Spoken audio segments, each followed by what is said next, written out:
السلام عليكم ورحمة الله وبركاته.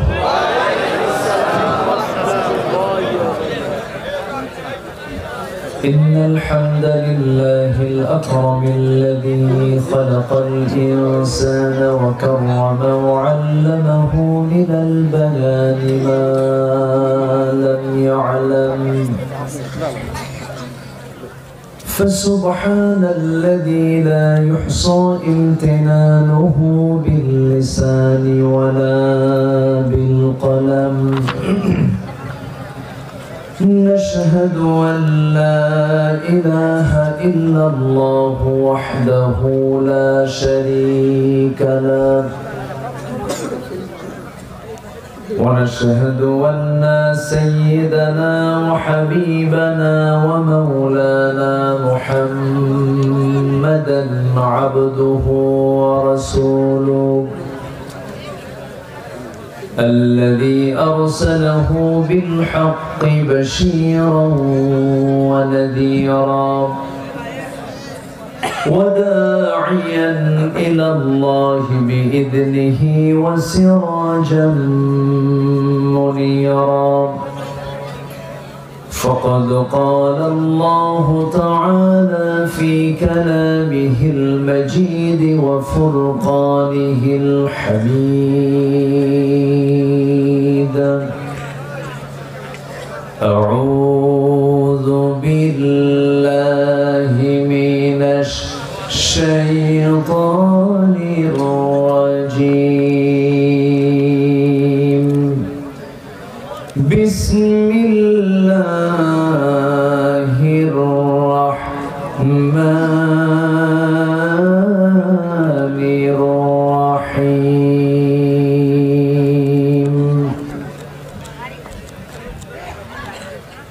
إن الذين يتلون كتاب الله وأقاموا الصلاة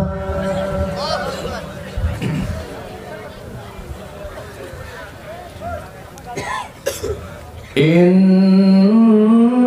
الذين يتلون كتاب الله وأقاموا الصلاة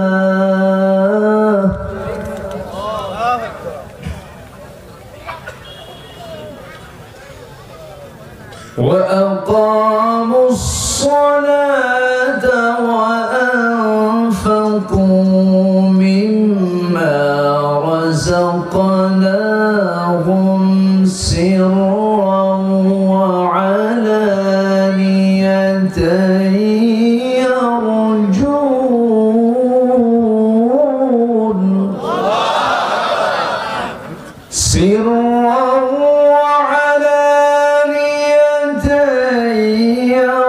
يرجون تجارة لن تبور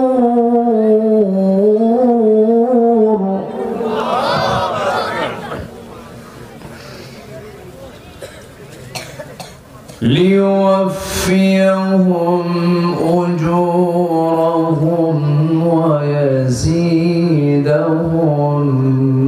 من فضله إنه غفور رحيم.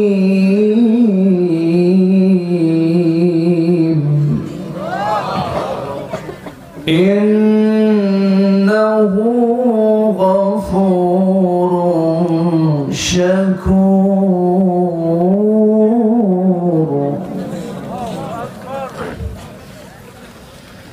الله أكبر. بسم الله الرحمن الرحيم. إن الله وملائكته يصلون على النبي يا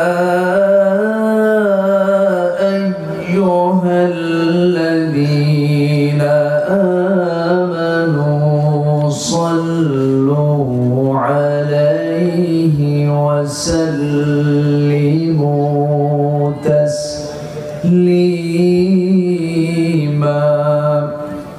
اللهم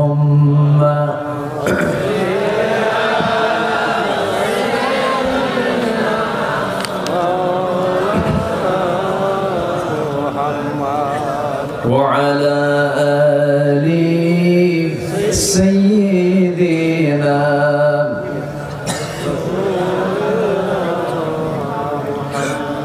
সবাই বলুন بلغ العلا بكماله كشف التجى بجماله حسنت جميع خصاله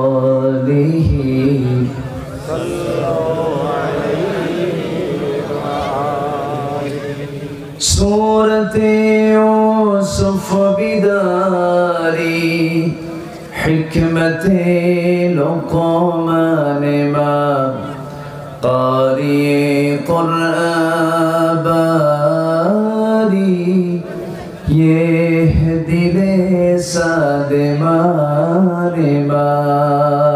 بلغ العلا بكماله كشف التجى بجماله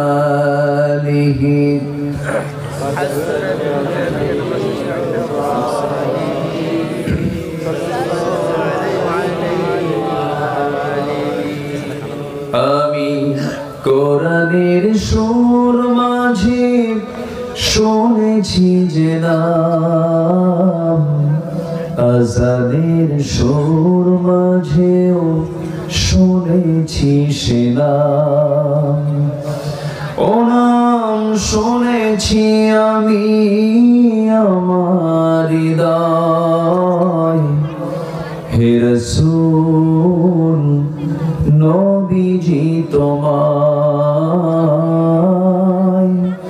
হে রাসূল নবীজি তোমায় সবাই বলি সাল্লাল্লাহু আলাইহি ওয়াসাল্লাম। পাবনা জেলার সুজানগর উপজেলার উলাট শাহাদত আফরোজা ওয়েলফেয়ার ট্রাস্টের নিমিত্তে প্রতিষ্ঠানের চেয়ারম্যান জনাব শাহাদত হোসেন সাহেবের মরহুম মৃত পিতার রুহের মাগফিরাত কামনার্থে প্রথম বার্ষিকী তাফসীরুল কোরআন মাহফিল 2025 ওয়েলফেয়ার ট্রাস্ট প্রাঙ্গণে অনুষ্ঠিত আজকের এই মহৎ আয়োজনের সম্মানিত সুযোগ্য সভাপতি শাহাদত আফরোজা ইতিমখানা হাফিজ মাদ্রাসার সম্মানিত সভাপতি জনাব শেখ জালাল উদ্দিন, আজকের এই মহৎ আয়োজনের সম্মানিত অনারেবল চিফ গেস্ট, বিশিষ্ট সমাজসেবক শিল্পপতি জনাব আব্দুল হালিম সাজ্জাদ সাহেব, আজকের এই প্রোগ্রামের বরেণ্য অতিথিবৃন্দ, হাজরাত উলামায়ে কেরাম, বিশেষ করে কথা বলেছেন আমার অনুজ, আমার স্নেহধন্য হাফিজ কারি মাওলানা জাকির হোসাইন, উপস্থিত হাজরাত উলামায়ে কেরাম, ফদলা ইজাম, সুশীল সমাজ, জাতির শ্রেষ্ঠ সন্তান, শিক্ষক মন্ডলী, আজকের মাহফিলের প্রধান আকর্ষণ যাদেরকে নিয়ে আজকের এই সাজানো গোছানো বর্ণাঢ্য আয়োজন, তাওহীদের পতাকাবাহী, কালেমার ঝান্ডাবাহী, দ্বীন ইসলামের নূর শারদুল বীর মুজাহিদ, প্রাণ প্রিয় সম্মানিত দ্বীনী ভাইরা, আড়ালে বসে আছেন শ্রদ্ধেয়া সম্মানিতা মা বোনেরা। আলোচনার সূচনায় আনুষ্ঠানিকতার মধ্য দিয়ে আমার পক্ষ থেকে আবারও দিল খোলা সালাম, আসসালামু আলাইকুম ওয়া রাহমাতুল্লাহি ওয়া বারাকাতুহু। সবাই কেমন আছেন? আমাকে প্রশ্ন করলেন, আল্লাহ তাআলা আমাকে তো আপনার সাথেই রেখেছেন। বলছি আলহামদুলিল্লাহ।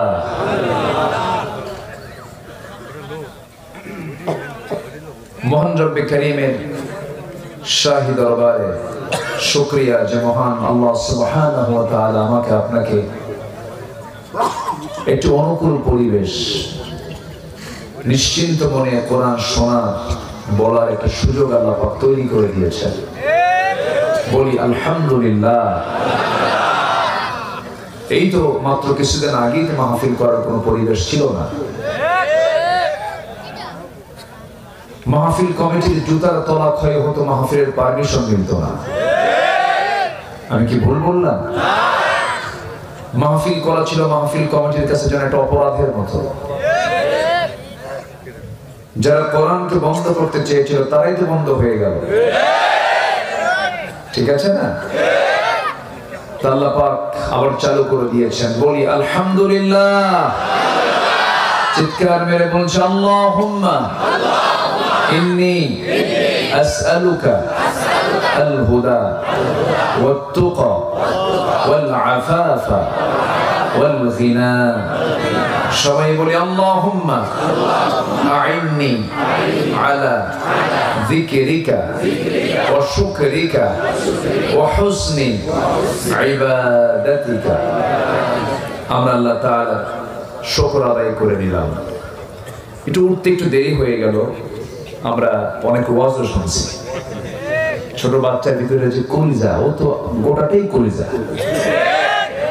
ও তো কাঁপলই না। ওর কাঁপাকাঁপি আছে একজন মানে দৃষ্টি আকর্ষণী করার মতো, সে আবার শেষ করতে হয় কেন, সে শেষও করে দিল। প্রত্যুৎপন্ন মতিত্ব বলে এটাকে, উপস্থিত প্রজ্ঞা। খুব সুন্দর। আল্লাহ তুমি তাকে বড় আলেম বানাও। আবার জাকির নায়েকের মতো ইংরেজিতে কথা বললো একজন, সুন্দর না? সন্তানগুলোকে আলেম বানাও, কাজে আসবে, কাজে আসবে। এটা হাফেজ ইঞ্জিনিয়ার বানাও, হাফেজ ডাক্তার বানাও, হাফেজ জজ বানাও। কথা বোঝেন নাই? তাহলে এগুলো কাজে আসবে। প্রেসিডেন্ট ওয়ার্ল্ডের একজন প্রেসিডেন্ট কিন্তু আছেন হাফেজ, রিসেপ তাইয়েব এরদোয়ান। প্রেসিডেন্ট ওয়ার্ল্ডে একজন প্রভাবশালী একজন প্রেসিডেন্ট, একজন হাফেজ। মিশরের প্রেসিডেন্ট সাবেক ডক্টর মুরসি একজন হাফেজ, যার সিনার মধ্যে কোরআন থাকে। এটা নূর, তো নূর আছে যেখানে, আলো আছে সেখানে জুলুমাত দূর হয়ে যায়। সমাজে এই যে পচন ধরেছে, এই পচন দূর করার জন্য কি দরকার? বলেন কি দরকার? কোরআন দরকার। সে কোরআন থেকে কিছু কথা বলতে চাচ্ছি, সবাই শুনতে রাজি আছেন তো? এর মধ্যে কোনো কিছু বাদ পড়েছে? সবকিছু আছে না নাই? শুধু নাই শব্দ বাদ দিয়ে সবই আছে। বলি আলহামদুলিল্লাহ। সে বিশাল গ্রন্থ থেকে আমি কিছু কথা বলতে চাচ্ছি। পড়ুক না, যা আছে কুয়াশা পড়ুক, এটা নিয়ে পেরেশানির দরকার নেই। মাথায় না পড়লেই হলো। মাথায় পড়লে তখন তো আর উপায় নাই। থাকো, পড়ুক, যেখানে আছে থাকো। আমি যতক্ষণ আছি আপনি আমাকে সময় দেবেন তো নাকি? গতকালকে আমার মাহফিল ছিল বেশি দূরে না, সিলেট। আজকে পাবনা, আগামীকালকে কুমিল্লা। হ্যাঁ, তো আমারও পেরেশানি আছে, তবে আপনার চাইতে পেরেশানি কিন্তু আমার বেশি। অতএব আমাকে ছেড়ে কেউ যাবেন? আমাকে ছেড়ে কেউ যাবেন? তবে থাকতে রাজি আছি তো? বিগত সকল সময়ের চাইতে এবার মাহফিলের পরিমাণ কমছে না বাড়ছে? আমার মনে হয় এলাকায় এটাই মনে হয় শেষ মাহফিল হচ্ছে নাকি? আরো মাহফিল আছে তো? হয়েও গেছে, বহু বহু হচ্ছে, হয়ে গেছে, আরো হবে, হওয়া দরকার। আল্লাহ কবুল করুন। যত বেশি হবে জিকির হবে কার? আল্লাহ তাআলা। আর বেশি হলে পরে তখন যাত্রা টাত্রা আসবে না, আকাম কুকাম হবে না। যারা মাহফিল কমিটির দায়িত্ব পালন করবে তারা কখনো যাত্রা কমিটির দায়িত্ব পালন করতে পারবে না। ওগুলো ভণ্ডামি বাদ দিতে হবে। মসজিদ মে নামাজ পড়ো, হোটেল মে শরাব পেও। মসজিদে নামাজ পড়ো, হোটেলে গিয়ে মদ খাও। আল্লাহ খুশি থাক, শয়তানও যেন বেজার না হয়। এই চরিত্র কি ইমানদারের না মুনাফিকের? ইমানদার না মুনাফিকের? আমরা কি হতে চাই? বলুন কি হতে চাই আমরা? ইমানদার। আসুন আমরা মূল আয়াতের দিকে যাই। আমি দুটো আয়াত আমি তেলাওয়াত করছি, আমি খুব বেশি সময় নেব না। আপনার বিরক্ত হওয়ার আগে আমি শেষ করব। বিরক্ত মানে কি, আপনার মানে একটা টাইম থাকে তো, মনে শরীরের বিভিন্ন ভাবেই আমি আপনার বিরক্তির উদ্রেক হব না। আমি খুব অল্প সময় শেষ করব। শুধু আমি দুটো আয়াতের একটু হক আদায় করার চেষ্টা করব, যেটা এখান থেকে আমি তেলাওয়াত করেছি। একটু আসল মূল আলোচনার দিকে যাচ্ছি। এই পৃথিবীতে চলতে গেলে আমরা ব্যবসা শব্দ শুনলে আগ্রহ কমে না বাড়ে? বলেন বলেন। জানো ওই ব্যবসাটা না খুব ভালো। কি ভাই, কোন ব্যবসা? কি আগ্রহ আছে না নাই? আল্লাহ তাআলা এই জন্য এই আয়াতের মধ্যে বিজনেস ঢুকাইছেন। কি ঢুকাইছেন? বিজনেস। তিনটা কাজ কোন বান্দা যদি করে, তার বিজনেসে কোনোদিন লস হবে না। জোরে বলি সুবহানাল্লাহ। এটি কিন্তু আল্লাহ তাআলার নিজের বক্তব্য, কারো বক্তব্য নয়। আল্লাহ রাব্বুল আলামিন বলেন, ইন্নাল্লাযীনা ইয়াতলুনা কিতাবাল্লাহি ওয়া আকামুস সালাতা ওয়া আনফাকু মিম্মা রাযাকনাহুম সিররাও ওয়া আলানিয়াতান ইয়ারজুনা তিজারাতান লান তাবুর। জোরে বলুন আল্লাহু আকবার। নিঃসন্দেহে যারা নাম্বার ওয়ান, এক নম্বর যারা কাজ করবে, এক নম্বর কাজ হলো যারা আল্লাহর কালামটাকে তেলাওয়াত করবে। কি করবে বলেন? তেলাওয়াত করবে। তেলাওয়াতের আগে হলো কিরাআত। প্রথম যে ওহীটা নাযিল হয়েছে সেটা হলো কিরাআত। ইকরা, পড়ো। কার নামে? আস্তে বলুন না, কার নামে? আল্লাহর নামে পড়ো। প্রথম যে ওহীটা নাযিল হলো যারা মক্কায় গিয়েছেন, মক্কা দূরে মাত্র 3 মাইল দূরে জাবালে নূর। জাবালে নূরের উপরের দিকে একটা গুহা আছে, ইদহুমা। সেই গুহার নাম হলো গারে হেরা। সেই গারে হেরার ভিতরে আমার নবীজি 5টা বছর ধ্যানমগ্ন থাকলেন। সেই 5 বছর ধ্যানমগ্ন থাকতে থাকতে সেই জায়গায় সেই ফেরেশতা আসেন, যে ফেরেশতা সকল পয়গম্বরদের মাঝে এসেছিলেন। জিবরাইল আমিন নবীর কাছে ওহী নাযিল করলেন, ইকরা বিসমি রাব্বিকাল্লাযী খালাক, খালাকাল ইনসানা মিন আলাক, ইকরা ওয়া রাব্বুকাল আকরামুল্লাযী আল্লামা বিল কলম, আল্লামাল ইনসানা মা লাম ইয়ালাম। জোরে বলুন আল্লাহু আকবার।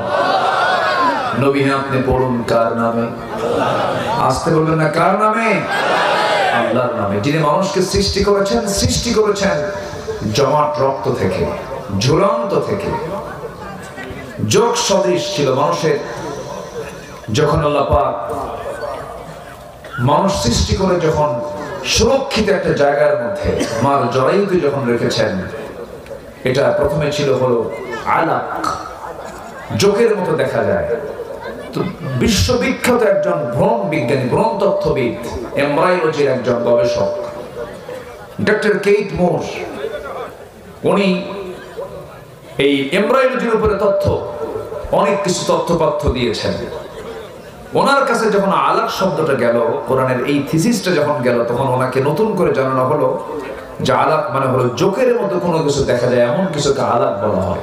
দোহা থেকে ঢাকার পথে আসতে নিয়ে আমি বিমানে চড়ি, মাঝে মাঝে চড়া হয়।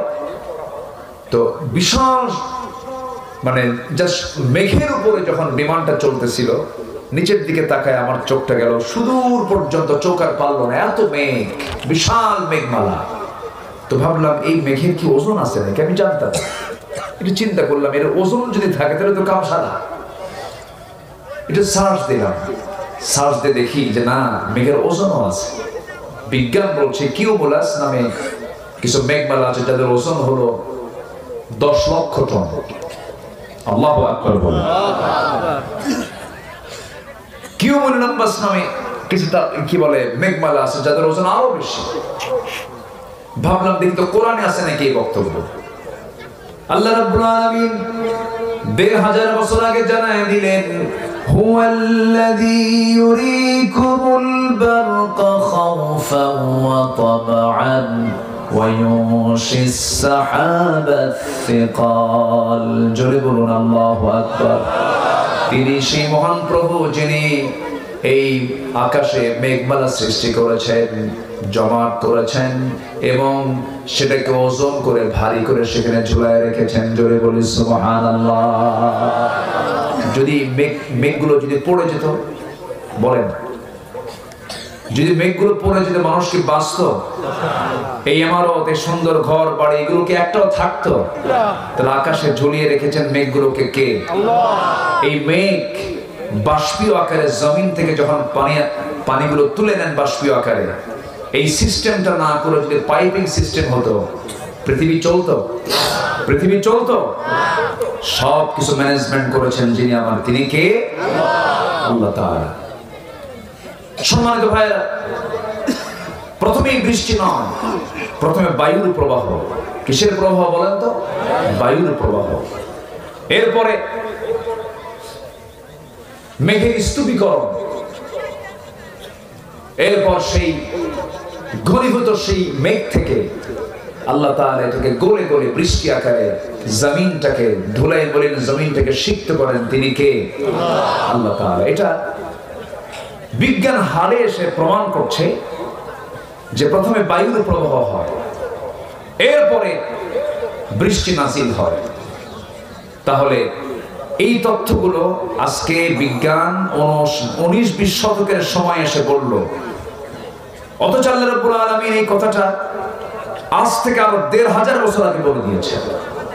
জোরে বলি সুবহানাল্লাহ। এখন বলুন তো, বিজ্ঞান প্রমাণ করলো না কোরআন থেকে ধার নিল? কোরআন থেকে ধার নিয়েছে। আল্লাহ রাব্বুল আলামিন বলেন আল্লাহুল্লাযী ইউরসিলুর রিয়াহা ফাতুসিরু সাহাবান ফায়াবসুতুহু ফিস সামাই কাইফা ইয়াশা ويجعله كسفا فترى الودق يخرج من خلاله فإذا أصاب به من يشاء من عباده إذا هم يستبشرون জোরে বলুন আল্লাহু আকবার। তিনি সেই আল্লাহ যিনি আগে বায়ু প্রেরণ করেন, মেঘমালাকে সঞ্চারিত করে, তা এরপরে মেঘমালাকে যেভাবে ইচ্ছে সেইভাবে তিনি ছড়িয়ে দেন আকাশে, স্তরে স্তরে তা রাখেন। আমার বন্ধুগণ, তাহলে এই যে তথ্যগুলো ১৫০০ বছর আগে পৃথিবীর কোনো মানুষের পক্ষে দেওয়া কি সম্ভব নাকি? এই তথ্যগুলো দিয়েছেন তিনি আমার কে? তিনি আমার কে? আবার এই বৃষ্টি যে আকাশ থেকে পড়ে, পরিমিত পানি কিন্তু আল্লাহ পাক বৃষ্টি নাজিল করেন, ডিসপ্লানে নাজিল করেন না। যে পরিমাণ পানি বাষ্পীয় আকারে ওঠে সেই পরিমাণ পানি আল্লাহ পাক নাজিল করেন। জোরে বলি সুবহানাল্লাহ। আল্লাহ রাব্বুল আলামিন বলেন ওয়াল্লাযী নাযালা মিনাস সামাই মাআন বিকদরিন ফাআনশারনা বিহি বালদাতান মাইতান কাযালিকা তুখরাজুন। জোরে বলুন আল্লাহু আকবার। তিনি সেই মহান সত্তা যিনি আকাশ থেকে পরিমিত ভাবে বৃষ্টি নাজিল করেন। এটাকে গবেষণা করে আজকে বিজ্ঞান বলতেছে, মেটেরোলজিক্যাল সায়েন্স, আবহাওয়া বিজ্ঞান বলতেছে প্রতি সেকেন্ডে ভূপৃষ্ঠ থেকে প্রতি সেকেন্ডে 16 মিলিয়ন টন বাষ্পীয় হয়ে উপরে ওঠে। 16 মিলিয়ন টন। কেউ তো আল্লাহু আকবার বললেন না। 16 মিলিয়ন টন। এটা যদি কোনো মেশিন সিস্টেম করে, টেকনোলজি প্রয়োগ করে কেউ যদি চেষ্টা করতো, এই পানিকে উপরে তোলা সম্ভব হতো? আসতে বলুন, সম্ভব হতো? এবং বছরের পরিমাণটা দাঁড়ায় হলো 513 ট্রিলিয়ন টন। 513 ট্রিলিয়ন টন পানি গোটা দুনিয়া থেকে বাষ্প আকারে আল্লাহ পাক আকাশে ওঠা। দুনিয়া চালান কে? অহংকার করে কে? কয় যে রাজা করেন নাতিপুতিরা চাকরি পাবে। রাজাকারের নাতিপুতিরা কার বান্দা? আসতে বলে কার বান্দা? বলুন তো এই কথার মধ্যে অহংকার আছে না নাই? আসতে বলবেন অহংকার আছে না নাই? অহংকার আছে যার, পতনও আছে তার। বহু কিছু করেছে তারা, অনেক কিছু করেছে। এই পাবনাতে দুই বাজার 2014 সালে আমাকে লক্ষ্য করে গুলিও করা হয়েছে। ঈমান যদি দুর্বল থাকে, ঈমানটা তরতাজা হয়ে যাবে। আল্লাহ রাব্বুল আলামিন বলেন, ওয়া ইযা তুলিয়াত আলাইহিম আয়াতুহু যাদাতুহুম ঈমানাও ওয়া আলা রাব্বিহিম ইয়াতাওয়াক্কালুন। কোরআন যখন তেলাওয়াত হয়, ইমানদারের ইমানটা তাজা হয়ে যায়। যে দেহে কোরআন তেলাওয়াত বেশি, সেই দেহে রোগ কম। আগের যুগের দাদিরা কোরআন তেলাওয়াত করতেন, 80 বছর বয়সে চশমা লাগতো না, কোরআন দেখে দেখে তারা পড়তেন। দাদিরা উঠতেন শেষ রাতে, ফজর নামাজ তারা পড়তেন, বুঝতেন কম, জানতেন কম, শিক্ষা দীক্ষা তেমন ছিল না, কিন্তু আদব স্বভাব সব ঠিক ছিল। শ্বশুর শাশুড়িকে সম্মান করেছেন, মুরব্বীদেরকে সম্মান করেছেন। কিন্তু একটা প্রশ্ন যদি করি, বসে বসে ঘরে শাহাদাত ভাইয়ের সঙ্গে একটা কথা বলছিলাম, বললাম একটা প্রশ্ন আপনাকেও করবো। ওই জায়গায় বলেছি, বলুন তো আজকে যে তালাকের প্রবণতা বেড়েছে, এটা শিক্ষিত সমাজে বেশি না অশিক্ষিত সমাজে বেশি? বলে মূর্খরা বেশি তালাক দেয় না শিক্ষিতরা বেশি তালাক দেয়? দেশকে আগায় দিয়েছে মূর্খরা, পিছায় দিয়েছে শিক্ষিত নামের কলঙ্করা। শ্রমিক শ্রম দিয়ে দেশকে আগায় দিয়েছে। এরপর প্রবাসী, আধুনিক মালয়েশিয়াকে সাজিয়েছে আমার দেশের প্রবাসীরা, কাতারকে সাজিয়েছে আমার দেশের প্রবাসীরা, রেমিটেন্স পাঠালো প্রবাসীরা। মূর্খ মানুষ, তেমন এলেম কালাম নাই। প্রবাসী দেশকে আগায় দিল, শ্রমিক দেশকে আগায় দিল, কৃষক হাড় ভাঙ্গা পরিশ্রম করে দেশকে আগায় দিল। দেশকে পিছায় দিল কারা? শিক্ষিত নামের কিছু মূর্খ। কি কি ঠিক কিনা বলেন? মূল শিক্ষিত নয়, কারণ তাদের কিসের তেলাওয়াত নাই? কিসের তেলাওয়াত নাই? এখানে একটা ফুল বাগান সাজানো হয়েছে, একটা মাদ্রাসা বানানো হয়েছে। আমি জানেন ঢুকি আমি খুবই আনন্দিত। আল্লাহ তুমি এই মাদ্রাসাকে কিয়ামত পর্যন্ত কবুল করে নাও। কেউ তো থাকবো না আমরা, আমার কেউ থাকবো? সত্য কয়েকদিন পর আপনার ছেলে মেয়ে সব দখল করে ফেলবে, বলবে যা কবরে যা। কই যা? যা কবরে। 24 ঘন্টাও দেরি করবে না। পৃথিবীতে আপন বলতে আমার কেউ নাই, কেউ আমার আপন না। কে বলেছে আমার বউ আপন? কে বলেছে আমার সন্তান আপন? কে বলেছে আমার বাপ আপন, মা আপন? কেউ আপন না। শুধু চোখ বন্ধ করে একটু ভাববেন, পৃথিবীতে আমার আপন জন বলতে কেউ নাই। আমার আপন তিনি কে? আল্লাহ। আমার আপন কে? আল্লাহ। এক্ষুনি আপনি মরে যান, সুন্দরী স্ত্রী আপনার, ছোট্ট বাচ্চা আপনার কোলে আছে, এক্ষুনি দুনিয়া থেকে বিদায় নিয়ে নেন। সংবাদ যাবে আপনার স্ত্রী কানে, হাওয়া করে কাঁদবে, সেন্সলেস হয়ে পড়বে। এরপরে হুঁশ থাকবে না, 3 দিন খাবে না, 6 দিন গলা ভেঙে বসে থাকবে, পাগলের মতো ছোটাছুটি করবে। কিন্তু দেখা যাবে 2 সপ্তাহ পার হলে পরে খাওয়া স্বাভাবিক হয়ে যাবে, 1 মাস হয়ে যাবে, হাসি মুখে ফুটবে, 2 মাস 3 মাস 4 মাস হয়ে যাবে, শ্বশুর বাড়ির লোকজন তোমার সুন্দরী কম বয়সী বউটাকে নিয়ে চলে যাবে।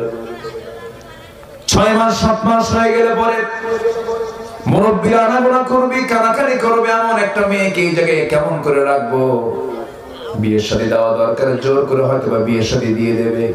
নতুন স্বামী যখন পেয়ে যাবে, নতুন স্বামীর ঘর পর পর ওই মেয়েটাই, ওই বউটাই তোমার বলবে তার আব্বা আম্মাকে, আব্বা আম্মা তোমরা যে আমাকে বিয়ের ব্যাপারে সিদ্ধান্ত নিয়েছো এটাই ভালো, কারণ আগের স্বামীর চাইতে স্বামী আমার আরো ভালো। এটাই দুনিয়ার নিয়ম। কেউ আমাকে মনে করবে না, আমাকে সব ভুলে যাবে। যিনি আমাকে কখনো ভুলবেন না, যিনি আমাকে কখনো ছাড়বেন না, তিনি আমার একমাত্র কে?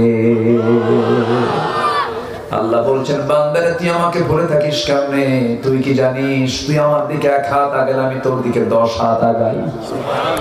তুই আমার দিকে হেঁটে হেঁটে আসবি, আমি তোর দিকে দৌড়ায় দৌড়ায় যাব। তুই আমার কালামের তেলাওয়াত কর, এর সঙ্গে সম্পর্ক রাখ। এটা এমন একটা কিতাব, সায়েন্টিস্ট সায়েন্স নেবে পাবে, বিজ্ঞানী বিজ্ঞান নেবে পাবে, সাহিত্যিক সাহিত্য নেবে পাবে, ব্যবসায়ী ব্যবসা নেবে পাবে, লেখক লেখা নেবে পাবে, চাকরিজীবী চাকরি পদ্ধতি নেবে পাবে, ব্যাংকার ব্যাংকের পদ্ধতি পাবে, আইনজীবী আইন পাবে, রাজনীতিবিদ রাজনীতি পাবে, রাষ্ট্রপতি রাষ্ট্রের পদ্ধতি পাবে, শাসক তার শাসন পদ্ধতি পেয়ে যাবে। কোন দিক থেকে আপনি চান, সকল কিছুর সমাধান এই কিতাবের মধ্যে আছে না নাই? আমার বন্ধুগণ, আল্লাহ তাআলা আমাকে মাফ করার জন্য কত অস্থির তিনি অবস্থান করেন হলো আরশ আজিমে। কোথায় থাকেন তিনি? আরশ আজিম। আর রহমান আলাল আরশ ইস্তাওয়া। আল্লাহ পাক আরশ আজিমের সমাসীন থাকেন। সে আরশ আজিম থেকে প্রত্যেক রাত্রিতে ফিস সামাঈদ দুনিয়া, দুনিয়ার আকাশে এসে বলেন আলা মিন মুস্তারজিফিন ফা আলা মিন মুস্তাগফিরিন ফা আলা মিন মুস্তাগফিরিন ফাগফির লা। কোন ক্ষমা প্রার্থী আছে আমি তাকে ক্ষমা করে দেব। প্রথম আকাশে আসেন। এই যে আকাশ আমরা দেখতে পেয়েছি হলো কয় নাম্বার আকাশ? 1 নাম্বার। বলেন কয় নাম্বার? এর উপর আরো কয়টা আছে? বলেন কয়টা আছে? আল্লাহ কি 1 আকাশের মালিক না 7 আকাশের মালিক? আর সেই 7 আকাশের মালিকের বান্দা আমি, ছোট্ট একটা মানুষ, 4-5 বার পায়খানা করলে হুঁশ থাকে না, সে আবার অহংকার দেখায়। কিছু চেহারা সুন্দর কিছু যুবক আছে, বিশাল বডি, একটু জিম টিম করে, বডি টডি ভালো, চেহারাটা একটু ভালো, রাস্তায় যখন হাঁটে বুঝায় আমি একখান মাল, তুমি কিচ্ছু না বাবা, কিচ্ছু না। মরে গেলে 3 দিনে চাপড়া নাই, 7 দিনে নারী ভুড়ি নাই, এরপরে সিগার ঢুকবে, সাপ ঢুকবে, বিচ্ছু ঢুকবে, 3 মাসে তোমার চামড়াও নাই, কিচ্ছু নাই, কয়েকটা হাড় ছাড়া। কিসের বড়াই করো তুমি?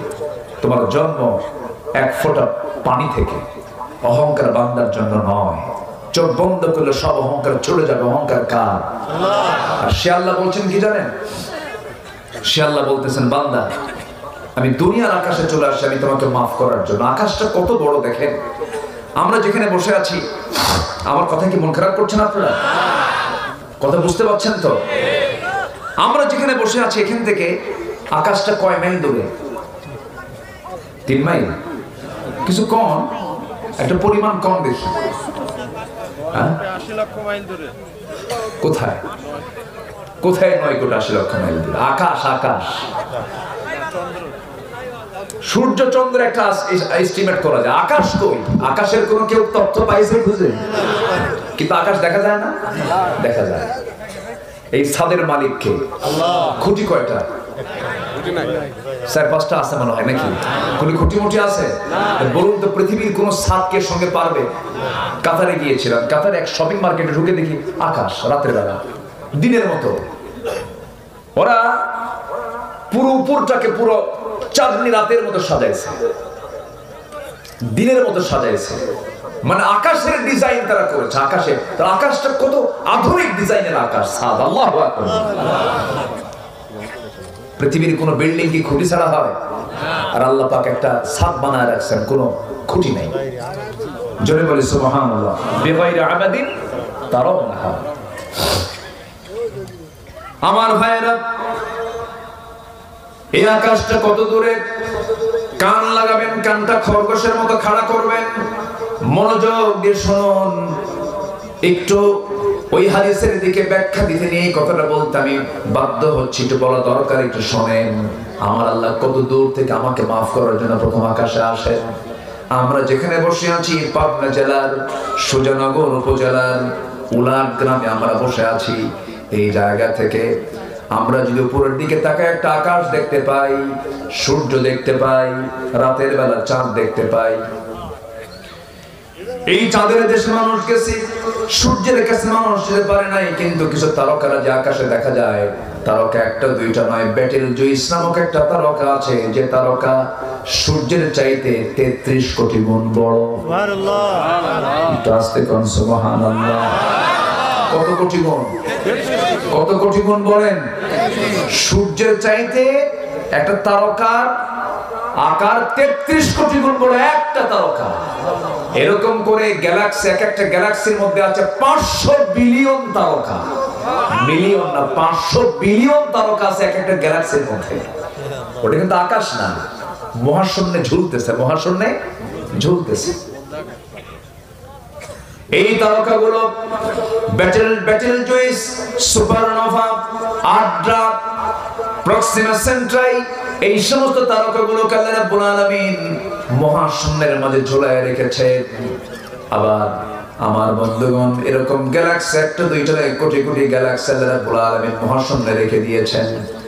মানুষ চলে গেল, এখন মানুষ যদি চিন্তা করে আমরা একটা তারকার দেশ দেখতে যাব, পৃথিবীর সবচেয়ে নিকটবর্তী তারকার দেশ হলো প্রক্সিমা সেন্ট্রাই।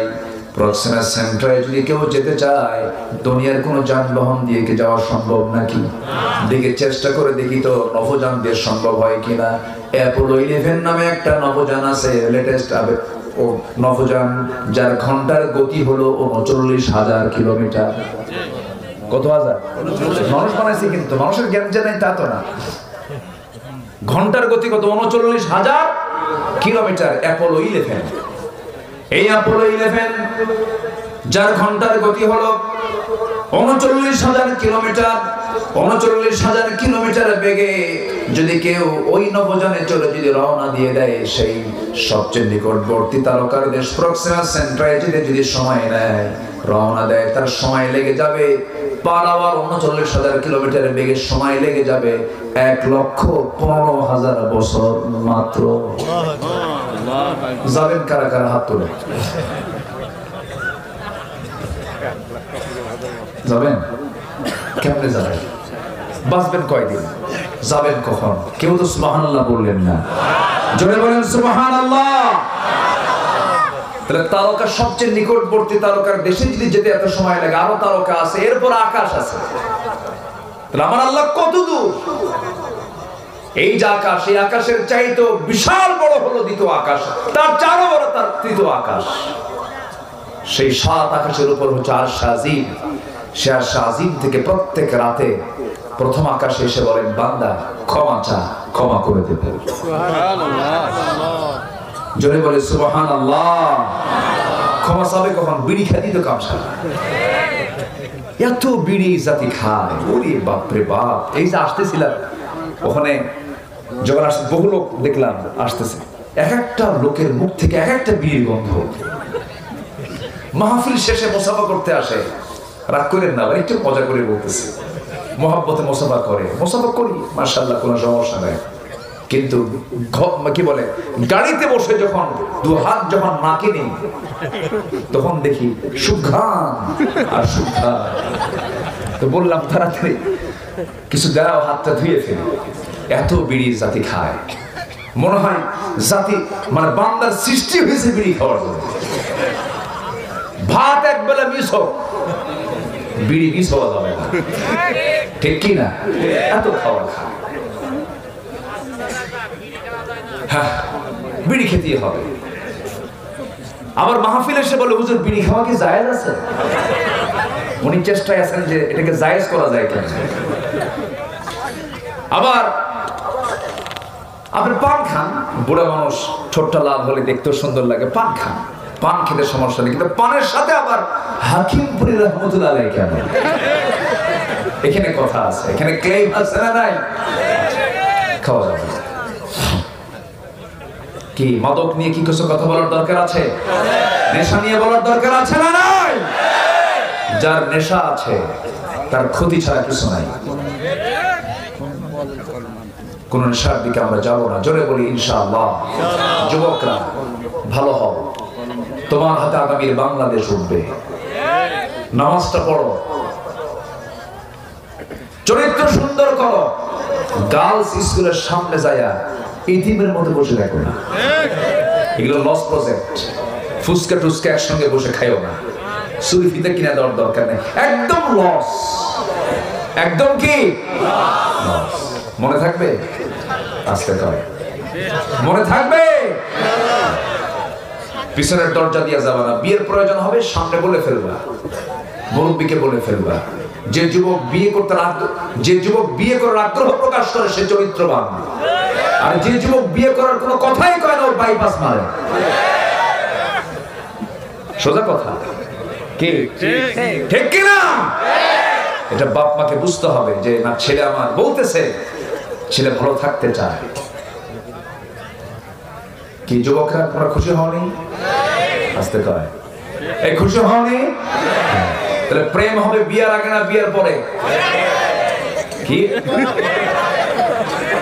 প্রেম হবে বিয়ের আগে না বিয়ের পরে? পরে। আগে কিসের? বিয়ের আগে যদি প্রেম করো, প্রেম করে বিয়ের আগে সব শেষ হবে, বিয়ের পরে আর প্রেম খুঁজে পাবে না, খালি কি লেখি কি হবে? দরকার নাই, শান্তি নাই এগুলোতে কোনো শান্তি নাই।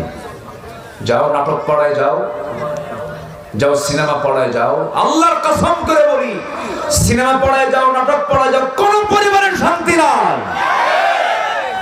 নাম বলবো না, দেখে নাও শান্তি কোথাও নেই। শান্তি ঈমান আনলে, আমল করলে, ইসলাম নিয়ে চললে, পরিবারকে আল্লাহওয়ালা বানালে, এখানেই শান্তি, এখানেই প্রশান্তি। জোরে বলি সুবহানাল্লাহ। কোন হাফেজের বাপ বৃদ্ধাশ্রমে থাকে না, কোন আলেমের বাপ মা বৃদ্ধাশ্রমে থাকে না। বৃদ্ধাশ্রমে থাকে সেই সমস্ত অর্বাচীন অযোগ্য সন্তানের বাপরা যারা ডাক্তার হয়েছে কিন্তু আদব শিখে নাই, শিক্ষা তার নৈতিকতা তার মধ্যে নাই। ধানমন্ডি শান্তি কে বলেছে মনে আছে না আপনাদের? ধানমন্ডির একজন বাসিন্দা, একজন অভিনেতার শ্বশুর বৈধ পিস্তল দিয়ে রাত 1টার দিকে লাইভে এসে মাথায় পিস্তল ঠেকায় বলল আমি সুইসাইড করছি, আমার সবই ছিল কিন্তু কেউ আমার আপন না। সম্পদ থাকলে শান্তি পেলে না। শান্তি, রিজিক এগুলোকে বরকতময় করার জন্য 1 নম্বর ব্যবসার পুঁজি হলো কিসের সঙ্গে সম্পর্ক রাখা? কিসের সাথে? প্রতিদিন আমার শুরু হবে অক্সিজেন ছাড়া মানুষ বাঁচে? ঈমানের অক্সিজেন কি তেলাওয়াত করা বলেন? ঈমানের অক্সিজেন কি তেলাওয়াত করা? কোরআন তেলাওয়াত করা। আমার বন্ধুগণ, আল্লাহ রাব্বুল আলামিন বলেন ইন্নাল্লাযীনা ইয়াতলুনা কিতাবাল্লাহি ওয়া আকামুস সালাতা ওয়া আনফাকু মিম্মা রাযাকনাহুম সিররান ওয়া আলানিয়া। আল্লাহর কালাম যারা তেলাওয়াত করবে তাদের ব্যবসায় কোনো লস হবে না। আমার বন্ধুগণ, আল্লাহ তাআলা এই কালামের মধ্যে যত দৃষ্টান্ত দিয়েছেন কোন দৃষ্টান্তই কিন্তু অকাজের জন্য নয়। আল্লাহ পাক এই সূরার মধ্যে, এই কিতাবের মধ্যে একটা সূরার নামই দিয়েছেন মাকরসা। কি নাম দিয়েছেন? মাকরসা নামে একটা সূরা। মশার কথা বলেছেন সূরা বাকারার ভিতরে। আল্লাহ পাক মশার কথা বলেছেন কোরআনে। কিসের কথা? কাফেররা কয় মাযা আরাদাল্লাহু বিহাদা মাসালা, কি দরকার ছিল আল্লাহর কাছে মশার উদাহরণ দেওয়া কোরআনের মধ্যে? কি দরকার? মশা কি ছোটখাটো প্রাণী মনে হলো? কি ছোটখাটো? আচ্ছা, মশার ভয়ে মশারি আমরা টাঙ্গাই না, আমার ভয়ে মশাই দৌড়ায়। মশা দৌড়ায় না আমি বিপদে না মশা বিপদে? শক্তিশালী কে?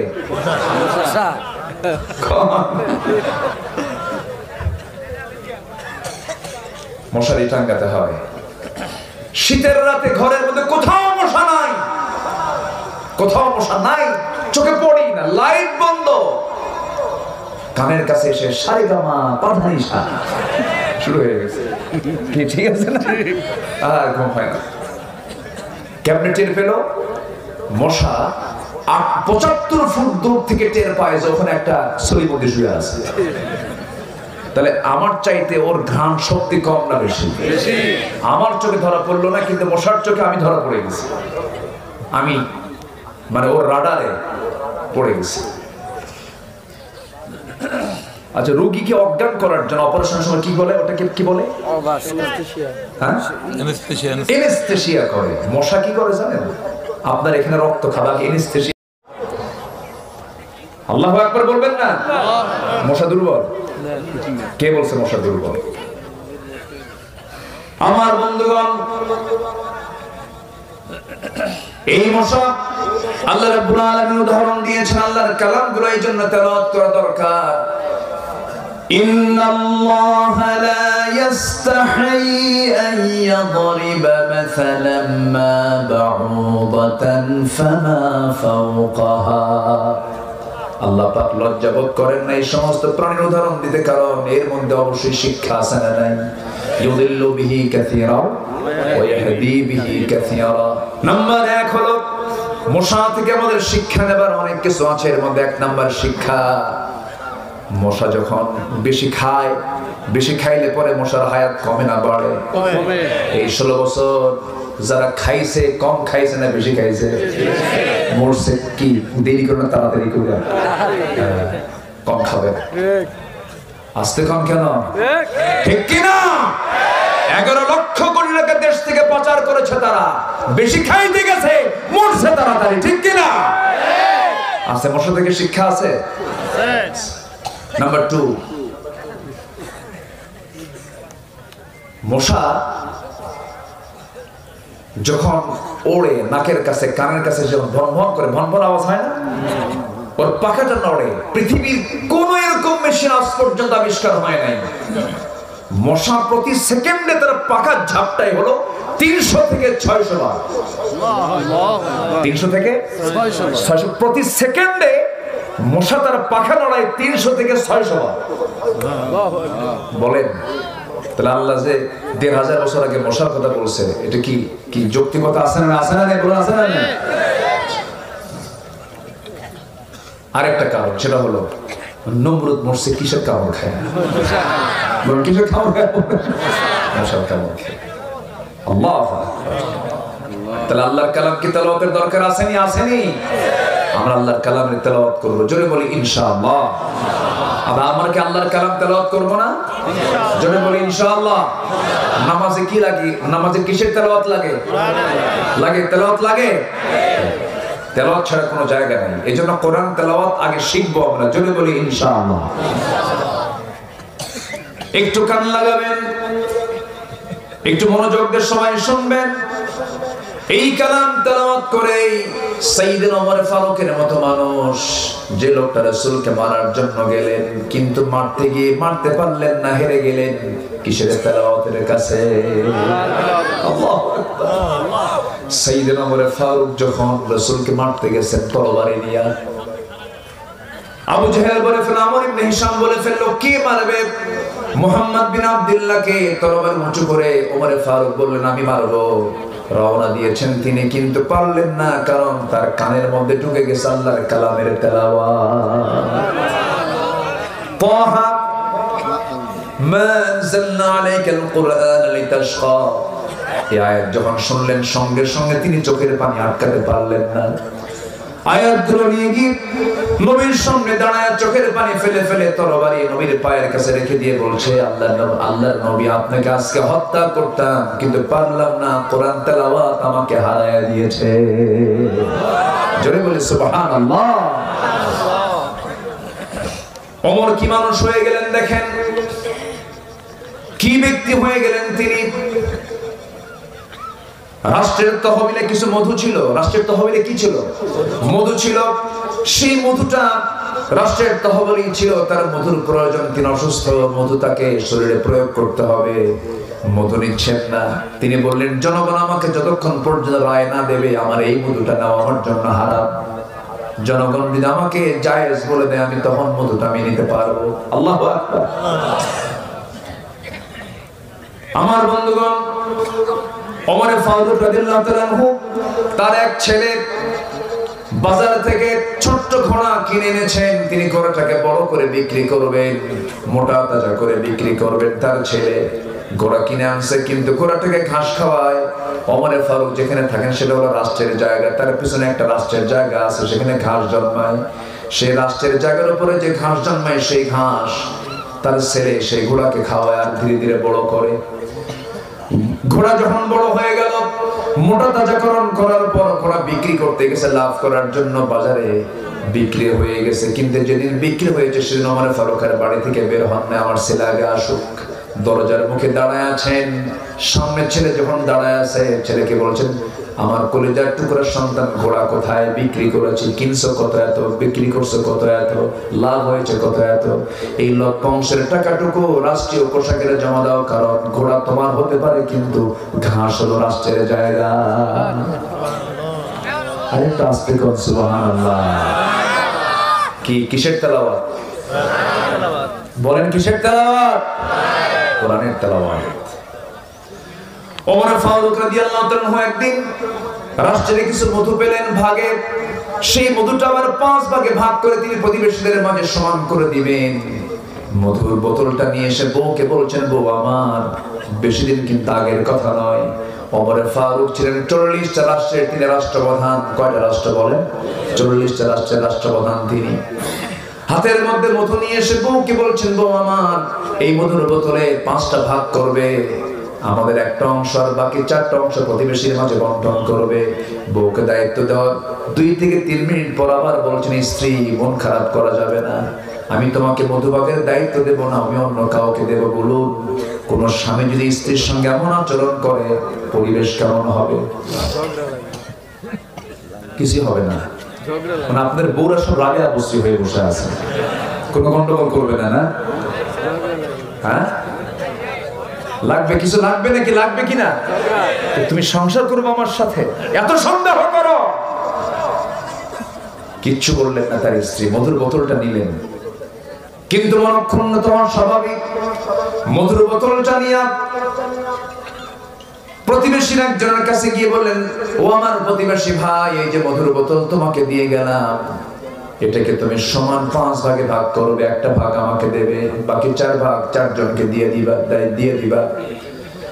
তিনি তার অংশ মধুর বোতল নিয়ে, তার অংশটুকু নিয়ে বউয়ের সামনে এসে বলছে, আমার স্ত্রী, আল্লাহর কসম করে বলি, আল্লাহর কসম করে বলি, আমি তোমাকে ভালোবাসি, আমি তোমাকে সন্দেহ করি নাই, আমি তোমাকে ডাউট করি না, আমি তোমাকে একটাবারের জন্য সন্দেহ করে আমি তোমার কাছ থেকে মধুর বোতল ফেরত নেই নাই। মধুর বোতলটা ফেরত নেওয়ার উদ্দেশ্য হলো, মধু হলো তরল জিনিস, এটাকে ভাগ করতে গেলে, এটাকে যখন তুমি ভাগ করতে যাবে সেই সময় কিছু মধু তোমার হাতে লেগে যাবে।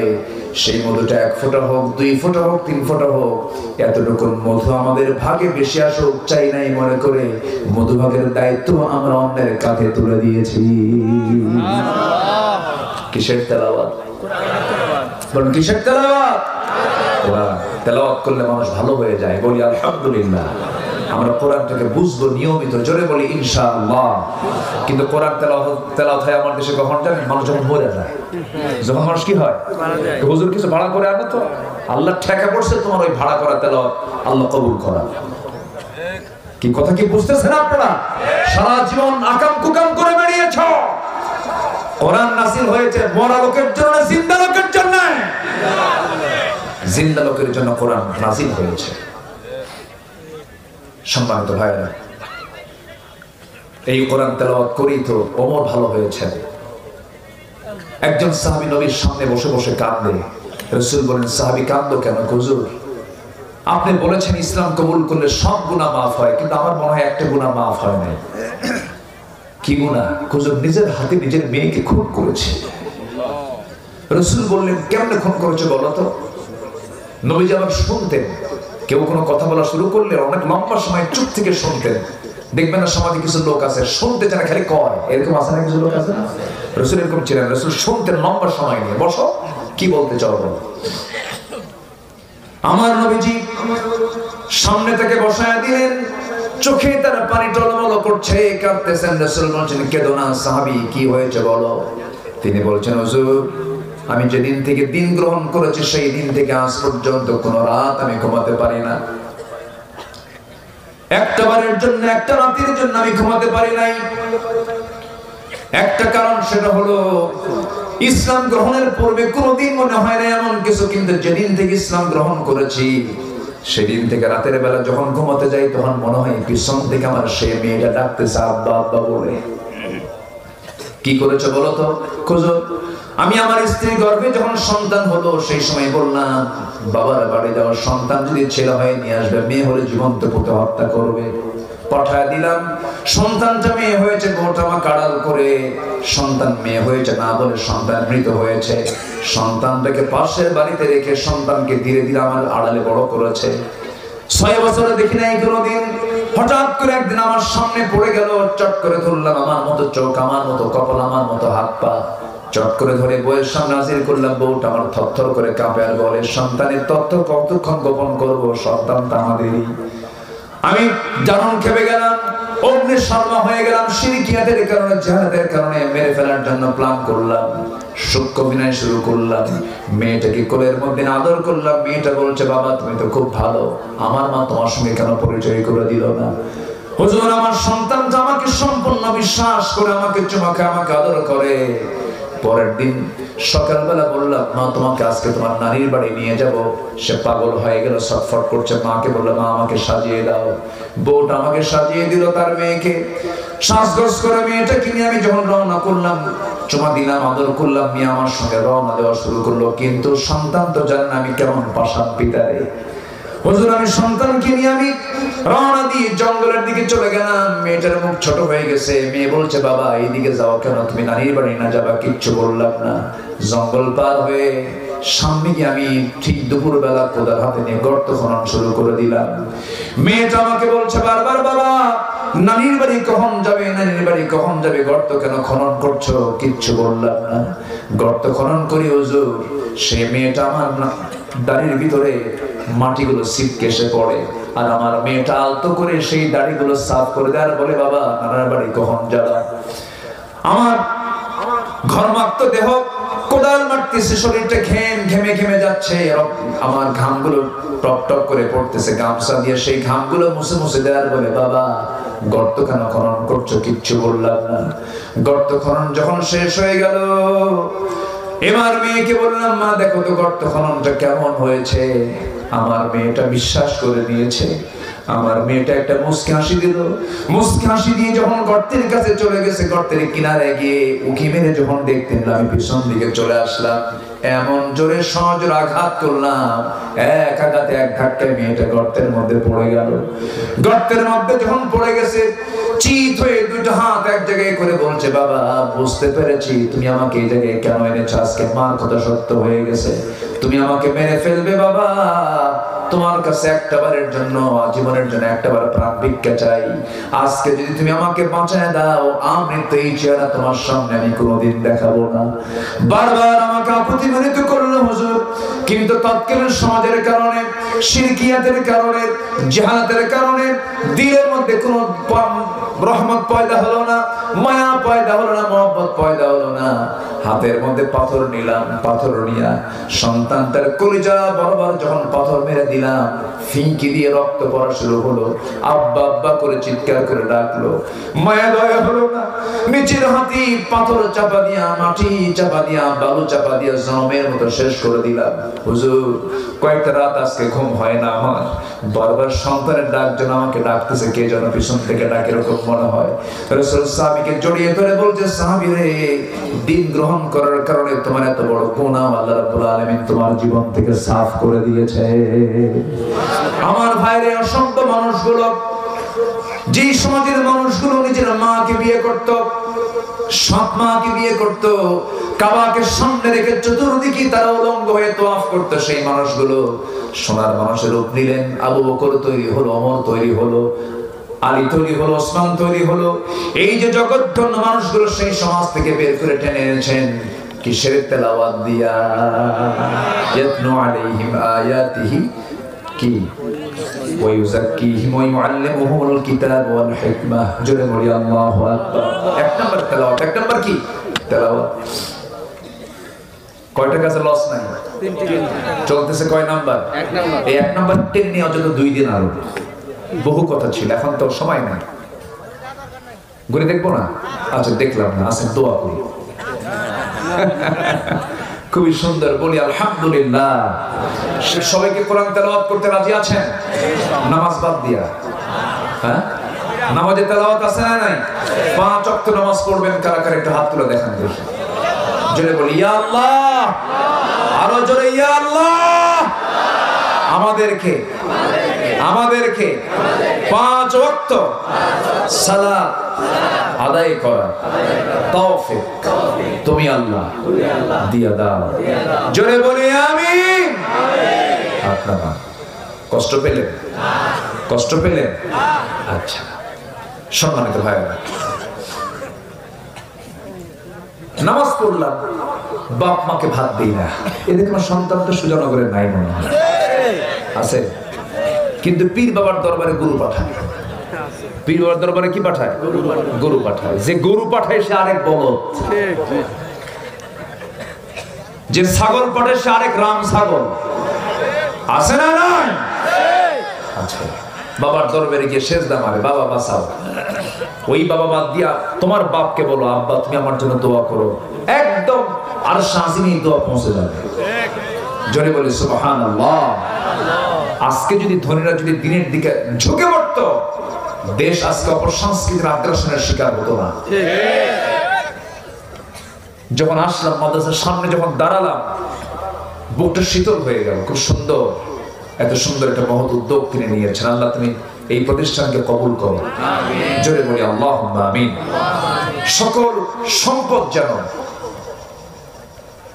কল্যাণে ব্যবহার হয়। মানুষ খায় কতটুকু? খায় বেশি খায় কি মানুষ বলেন তো? বেশি তো খায় না। সম্পদ যেন কল্যাণে আসে, সম্পদ যেন কাজে আসে, আল্লাহ পাক সেই তৌফিক সবাইকে দান করুন, জোরে বলি আমিন। রাসূল কালকে হাদিসটা বলেছেন, রাসূল বলেন আমার কাছে যদি উহুদ পাহাড় পরিমাণ যদি সম্পদ আসতো, আমি 3 দিনও রাখতাম না, 3 দিনের মধ্যে এগুলো সব খরচ করতাম, মাওলানা করলাম। আল্লাহু আকবার বলেন। রাসূল তো রাখেন নাই। মক্কার সবচেয়ে ধনী তিনি ছিলেন, খাদিজাকে বিয়ে করলেন, সবচেয়ে ধনী হলেন মক্কার রাসূল মুহাম্মদ সাল্লাল্লাহু আলাইহি ওয়াসাল্লাম। সব দিয়ে 3 মাস পর্যন্ত না খাওয়া। কয় মাস? 3 মাস। চুলে আগুনে জ্বলে নাই। বিশ্বনবীর ঘরে, বিশ্বনবীর ঘরে। আল্লাহু আকবার বলেন। এই যে সম্পদটাকে কাজে লাগাবো কার পথে? আল্লাহর পথে। আল্লাহ কবুল করুন, জোরে বলি আল্লাহুম্মা আমিন। বাপ মাকে ভাত দেওয়ার দরকার আছে না নাই? শুধু ভাত দিলেই হবে নাকি সেবা করা দরকার? এটা প্রশ্ন করি, মা বড় না বউ বড়? হ্যাঁ, ভালো করে কর। মা বড় না বউ বড়? মাহফিলে মা বড়, বাড়িতে বউ বড়। ঠিক কইছে, ঠিক। তাই তো মাহফিলে আসলে মার জন্য খুব দোয়া করে, কিন্তু বাড়িতে গেলে বউ মহাজন হয়ে যায়। আসতে কম কেন? মার দাম আছে, বউয়েরও দাম আছে। বউ তো সন্তানদের মা, ঠিক আছে, কিন্তু মার সমান কোন মানুষ পৃথিবীতে আর দ্বিতীয়টা চিন্তা করে। একটা কথা মাথায় রাখবেন, যদি কোনো ব্যক্তির দ্বারা প্রভাবিত হয়ে যদি আপনি আপনার মা থেকে যদি ছিটকে পড়েন, পৃথিবীর সবচাইতে বড় বরকত থেকে আপনি ছিটকে পড়বেন। এটা করা যাবে না, কখনো না। মাকে ভাত দেয় না, মার পাশে দাঁড়ায় না। এই নাটোরে মাহফিল ছিল গত বছর। একজন বৃদ্ধা মা, 72 বছর বয়স, আমার কাছে ভাঙ্গা ভাঙ্গা হাতে একটা চিঠি লিখেছেন। আমাকে বলছেন, হুজুর আমার বয়স 72 বছর, 3টা ছেলে 1টা মেয়ে, মেয়েকে বিয়ে দিয়েছি, 3টা ছেলেও বিয়ে করে নিয়েছে। এই 3টা ছেলের ঘর আমার ঘরের চতুর্পাশে। আমার বয়স 72 বছর, এই বুড়া বয়স আমি নিজে রান্না করে খাই, আর আমার ছেলেদের ঘর থেকে যখন রান্না বান্না হয়, সে রান্নার ঘ্রাণ এসে আমার নাকে ধাক্কা খায়। হুজুর দোয়া করবে আমার সন্তানদের কলিজাটা যেন নরম হয়ে যায়। আমার বন্ধুগণ,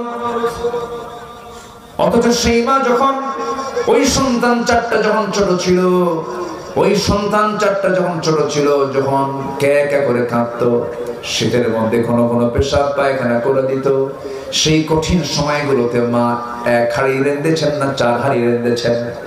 1 হাঁড়িতে খাওয়াইছেন। 1 হাঁড়িতে মা 4 সন্তানকে খাওয়াতে পারলেন, কিন্তু 4 হাঁড়িতে 1 মার খাবার জোটে না। কে? আমি কি ঠিক কি ভুল বলছি? মাকে ভাগ করে নেয়। মাকে কি করে নেয়? ভাগ করে নেয়। তোর কাছে 7 দিন, তোর কাছে 3 দিন, তোর কাছে 10। ছোট লোক কি আসতে গান গেল? ছোট লোক। 3 দিন 4 দিন 5 দিন 7 দিন করে ভাগাভাগি। কিসের ভাগাভাগি এখানে? মা তার বোন যে ঘরে যাবে সেই ঘরে মা যাবে। কি আসতে কোন কেন? যে ঘরে মা দেবে সেই ঘরে বরকত, সেই ঘরে কি বরকত। এগুলো করা যাবে না। আপনি কি জানেন মা যদি সিগন্যাল দেন আমার সন্তান ভালো, আল্লাহ বলবেন আমার এই বান্দা ভালো।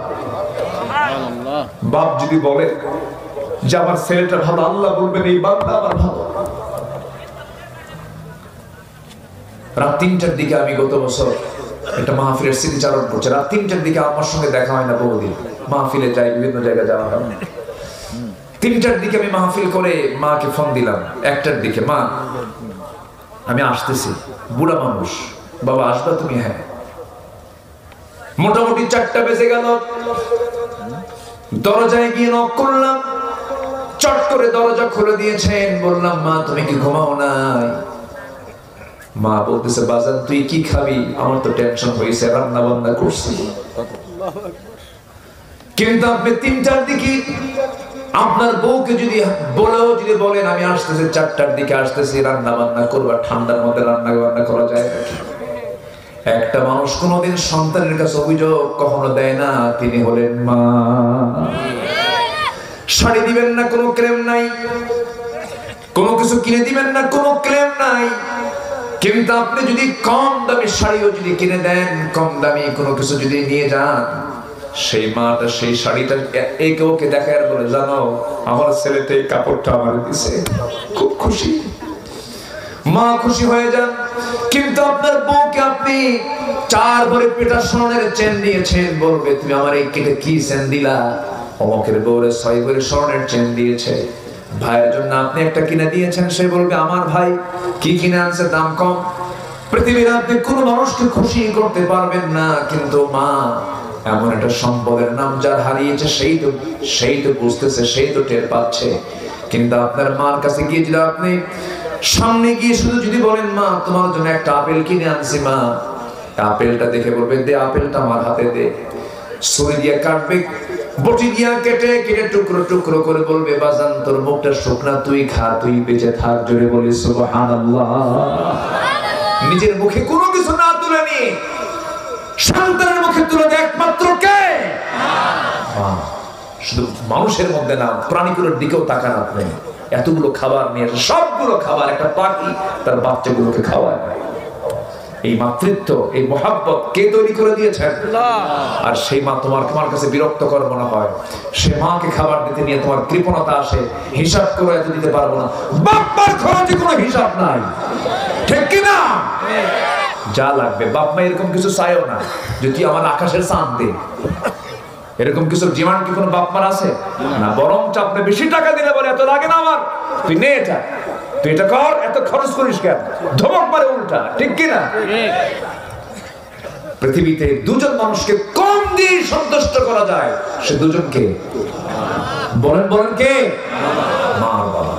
আসুন না আমরা চেষ্টা করি হকগুলো আদায় করার জন্য। আচ্ছা একটা প্রশ্ন করি, মা বড় না বাপ বড়? বাপ ছোট। আজ থেকে বাপ ছোট। আচ্ছা বাবার দাম বেশি না মায়ের দাম বেশি? হ্যাঁ, মায়ের দাম বেশি আর বাবার দাম নাই। আচ্ছা বাপ মা যদি নামাজে দাঁড়ায়, ইমাম কে হবে? তো মায়ের দাম যে বেশি, মা কি ইমাম বানান? এখন কার দাম বেশি, ইমামের দাম বেশি না মুসল্লির দাম বেশি? আচ্ছা পরিবারে গন্ডগোল লাগছে, একটা বিচারে বসবে, ছেলে মেয়ে স্বামী স্ত্রী সব বসছে, বিচারপতি কে? কেন মাকে বলেন? তাহলে বিচারপতির দাম বেশি না বিচার প্রার্থীর দাম বেশি? কি বলেন? হ্যাঁ, তাহলে বাবার দাম বেশি, মায়ের হকটা বেশি। মায়ের কি হক বেশি? দুধ খাওয়াইছে, বাপরে করতে হয় না। তারপরে মা ডেলিভারির যন্ত্রণা সহ্য করেছেন, করতে হয় না। পেটে ধারণ করা কি যে কষ্ট। যারা বাবা হয়েছে তারা কিন্তু স্ত্রীর দিকে তাকালে অনেকটা টের পান কষ্টটা কি। একটা জীবিত মানুষ আরেকজন জীবিত মানুষের পেটে টানা, নড়াচড়া হয় না, ডান কাত হলে বাম কাত হয় না, বাম কাত হলে চিত হয়ে শোয়া লাগে, পিঠ লেগে যায়, ভিতরে শুধু খেলে 4500 বার মার করে যায় গিয়ে আমরা লাথি মেরেছি পা দিয়া। কত হাজার বার? 4500 বার। সায়েন্স বলছে 9 মাসে। সে মার হক আপনি কি দিয়ে আদায় করবেন? আপনার গায়ের চামড়া তাও হবে না, 1 ফোঁটা ঋণ শোধ হবে না, 1 ফোঁটা দুধের ঋণ শোধ হবে না। আসুন সে আব্বা আম্মার সঙ্গে আমরা ভালো আচরণ করা শিখি। আর যদি পারেন বউকে পিটাবেন। কি বউ কি পিটানো যাবে? মাদের করে যে তখন পারেন না, হুজুর এতক্ষণ তো লাইন ভালোই ছিল, আর আবার এইদিকে আসলেন কেন? যে বউ নামাজ না পড়ে আপনি কি করবেন? মারবেন? হ্যাঁ, দেখছেন শাসন করাই লাগবে,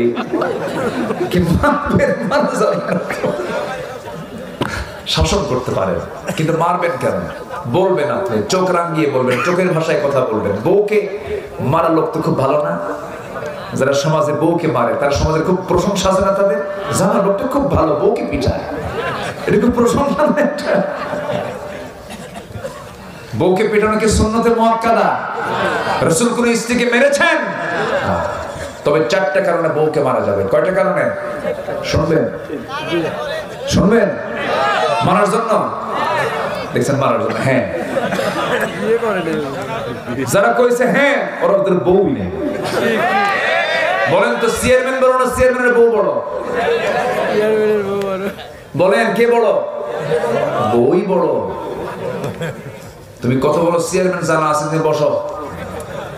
তুমি কত বড় হুজুর আমার জানা আছে, সব জানা আছে আমার, বসো। কি ঠিক আছে কিনা বলেন? বইয়ের কাছে হুজুরগিরি খাটাবে। স্ত্রীতে স্ত্রী শ্রেষ্ঠ সাথী কে বানায় দিয়েছেন? কে বানায় দিয়েছেন? স্ত্রীকে সম্মান করবেন, স্ত্রীকে মর্যাদা দিবেন, আল্লাহ আপনার মর্যাদা বাড়ায় দিবেন। দাম দিবেন না দাম পাবেন না। আম্মা জান আয়েশা বলেন রাসূল আমাকে মাঝে মাঝে হাত পা টিপে দিতেন। সুবহানাল্লাহ বলবেন না? সেবা করতেন। 4টা কারণে মারা যাবে। নাম্বার 1 স্ত্রী যদি নামাজ না পড়েন, নাম্বার 2 রোজা যদি না রাখেন, নাম্বার 3 যদি কি বলে স্বামীর যদি আনুগত্য না করেন, নাম্বার 4 সে যদি সতীত্বের মর্যাদা যদি না রাখে, সতীত্বের হক যদি আদায় না করে, সতীত্ব যদি না রাখতে চায়, পর্দায় যদি না থাকে, এই 4টা কারণে স্বামী তার স্ত্রীকে মারতে পারবে। তো মারার ক্ষেত্রে শর্ত হলো পকেটে যে মেসওয়াক থাকে সেটা হচ্ছে 9 ইঞ্চি মেসওয়াক। এই 9 ইঞ্চি মেসওয়াক দিয়ে আপনি তাকে মারতে পারবেন, তবে মুখে নয়, নাকে নয়, কপালে নয়, বুকে নয়। 9 ইঞ্চি মেসওয়াক দিয়ে যদি কোনো মানুষের সামনে যদি তার বউকে মারতে নেয়, দেখে কি বলবে? মারে না সোহাগ করে। লাইনে ছিলেন, উপায় না, মারা যাবে না। স্ত্রীকে মারা ঠিক না। রাসূল কোন স্ত্রীকে মেরেছেন না। আল্লাহ তুমি সবাইকে বোঝার তৌফিক দাও। জোরে বলি আল্লাহুম্মা আমিন। ওয়া আকামুস সালাহ। নাম্বার 2 হচ্ছে যারা নামাজ কায়েম করবে। যারা কি করবে? নামাজ কায়েম করবে। জি, যারা নামাজ কায়েম করবে, নামাজ পড়বে এবং নামাজ কায়েমের যারা সংগ্রাম করবে। আমার দেশে কি নামাজ কায়েম আছে? না। আমার দেশে কি নামাজ কায়েম আছে? না। নামাজ কায়েমের সংগ্রাম করা ফরজ। নামাজ কায়েমের সংগ্রাম করা কি ফরজ? এটা 2 নাম্বার। নাম্বার 3 হলো ওয়ানফিকু মিম্মা রাযাকনাহুম সিররা ওয়া আলানিয়া। যারা আল্লাহর পথে খরচ করে গোপনে প্রকাশ্যে, গোপনে প্রকাশ্যে। বাম হাত দিয়েছে ডান হাত জানে না, ডান হাত দিয়েছে বাম হাত জানে না। আল্লাহ পাক বলেছেন আমি তাকে আরশ আজিমের ছায়ায় জায়গা করে দেব। জোরে বলে সুবহানাল্লাহ। একটা প্রশ্ন আসছে, অন্য মানুষের সম্পদ বা জমি জোরপূর্বক যদি কেউ দখল করে খায়, এর সম্পর্কে আল্লাহর শাস্তি সম্পর্কে কঠিন। আচ্ছা, হ্যাঁ, সম্পদ যদি কেউ 1 বিঘত পরিমাণ, বুখারী শরীফের হাদিস আসছে যে যদি কেউ কারো সম্পদ, যদি 1 বিঘত পরিমাণ সম্পদ যদি কেউ কারো জবরদখল করে, কিয়ামতের দিন আল্লাহ পাক তার উপরে 7 তবক আসমান জমিন চাপায় দেবে। যেরকম নাউযুবিল্লাহ। আবার কারো জমিতে না হাঁটতে দেওয়া, আপনার সম্পত্তি কিন্তু আপনি হাঁটতে দিচ্ছেন না, খোঁটা মারতেছেন। খোঁটা মারা লোক তো মনে হয় সোজা গল্প শুনুন নাই, আসে না নাকি? বলেন তো, আপনি হাঁটতে দিচ্ছেন না, কিন্তু কাকে হাঁটতে দিচ্ছেন না? কার বান্দা? কার বান্দা? আর জমিটা মূলত কার? আজকে সিএসআরএস এমআর এগুলো না হয় আজকে আপনার নামে আছে, কিন্তু মূলত জমিনের মালিকানা কার? আপনি আল্লাহর বান্দাকে আটকে রাখতে পারেন না। কিন্তু জমিও জবরদখল এই সমস্ত কাজগুলো ইমানদার কখনো করতে পারে না। আল্লাহ পাক তুমি সবাইকে বোঝার তৌফিক দিয়ে দাও। আল্লাহ তুমি আমাদের এই মাহফিলকে তুমি আল্লাহ কবুল করে নাও।